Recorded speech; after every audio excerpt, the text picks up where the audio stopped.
Good morning. This is Mr. Behringer again, and we're discussing data distribution. The average golf scores of the first worst five golfers on the amateur circuit are shown below: 98, 107, 108, 99, and 96.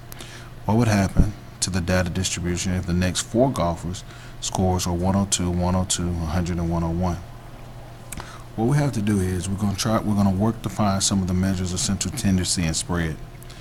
To do this, we're going to push our stat key and we're going to edit list 1.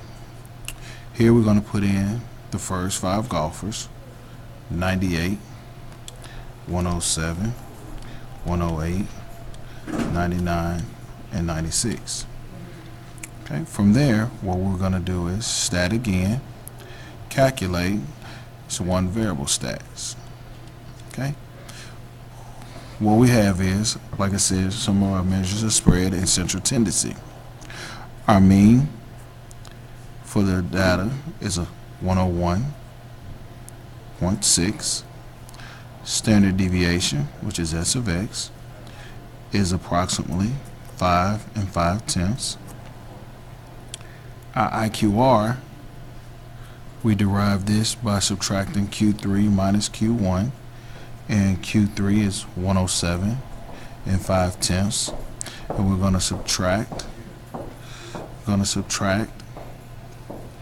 97,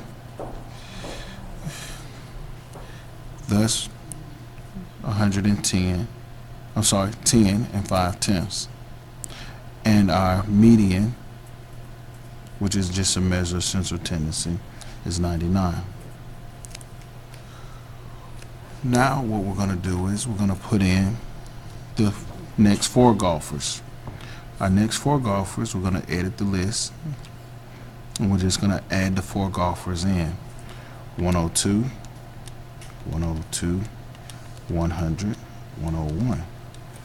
And we're going to look at the measures again: stat, count, one variable stats. Now, what we can see is our mean didn't change much, but it did change just a little bit. Our standard deviation, it decreased. Our IQR, let's look at Q3 and Q1.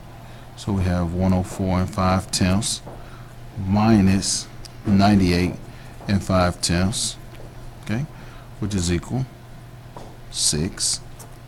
And our median is 101.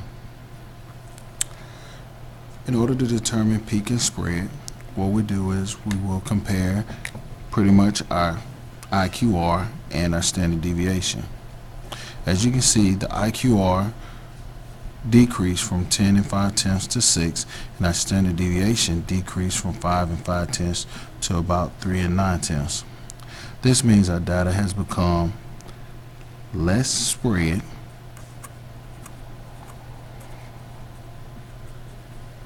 and thus becoming less spread, it also becomes more peak.